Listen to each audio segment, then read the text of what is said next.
2024 na. Kakatapos lang ng Christmas at New Year. Karne pa din. Beef steak o beefsteak, isa sa mga paborito kong ulam. Pwedeng pork o pwedeng beef. Parehong goods yan kapag naluto na. Nung estudyante pa ako, nakakapagbaon ako nito. Napakasarap naman, lalo na kung sa bahay lang, mapapalaki ka talaga ng kain. Ito na nga pala yung karne ng baka. Napalambot at may konting timpla na to ni Darling. Request niya beefsteak daw, kaya gawin na natin. Kung hindi, sayang ang tato. Sinisimulan ko na nga palang maghiwa ng karne. At may nakaprepare na nga pala ako ditong bawang at sibuyas. Tamang-tama lang ang lambot ng karne. Malambot, madaling nguyain, at hindi gami. Halos 1 oras kasi itong pinapalambot sa mahinang apoy o medium heat lang. Madali siyang hiwain at hinihiwa ko lang ito ng katamtaman o bite size lang. Bali tapos na ako mag-prepare at magsisimula na akong magluto. Binuhay ko na nga pala yung kalan at nagpainit ako ng kawali. At naglagay na din ako ng mantika. Bali mabilis lang tong maluto mga tol. Hindi na kailangan ng sobrang tagal pa kasi napalambot na yung karne. Konting timpla at kembot na lang ng jowa mo, makakakain ka na.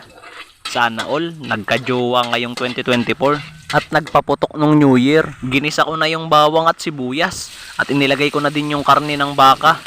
Habang ginigisa ko, lumalabas yung mantika niya at medyo pinaiiga ko siya para lumabas yung natural na flavor niya. Ayan, at medyo naninikit na siya. May konting toast. Sabi nga ni Ninong Ray, Maillard reaction.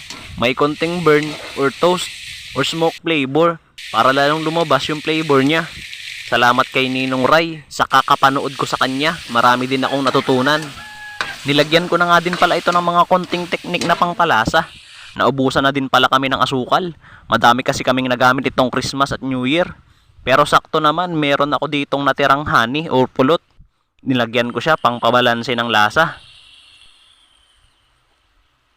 And then nagdagdag na din ako dito ng konting tubig. Naglagay na din ako ng konting suka at saka konting kalamansi juice. Naglagay na din pala ako dito ng dahon ng laurel. Dagdag flavor at pabango na din. Pagkatapos hinayaan ko siyang kumulo at hinalo ko ng konti hanggang sa ma-absorb yung flavor niya.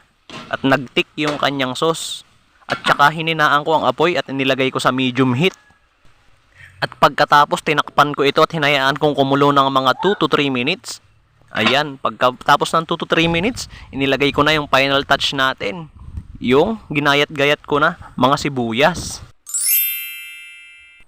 At ayan na nga mga tol, pagkalagay ko ng sibuyas, pwede na itong hanguin at kakain na tayo. Kitang-kita nyo naman mga tol kung gaano ka-goods at ka-quality yan. Sauce pa lang, talagang mapaparami ka na ng kain yan. Panglaban na yan, tapos may sibuyas pa. Naalala ko na naman tuloy nung nag-aaral pa ako, elementary at high school. Ganito ang baon ko, lalo na kapag may exam. Bawal lumabas, kaya dapat may baon kang lunch.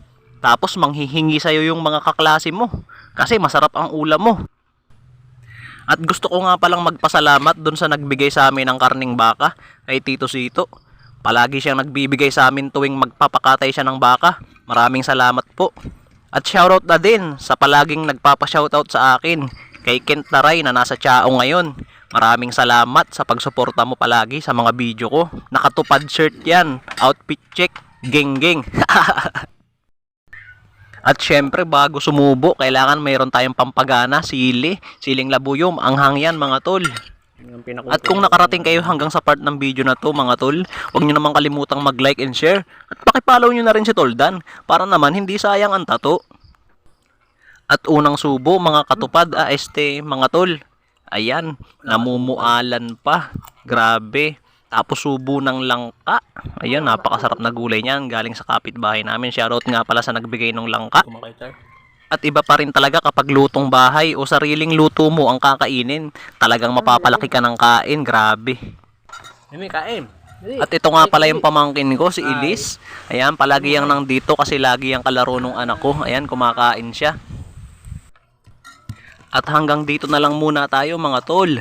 Sana nabusog, natakam at may natutunan kayo. Maraming salamat sa panonood nyo.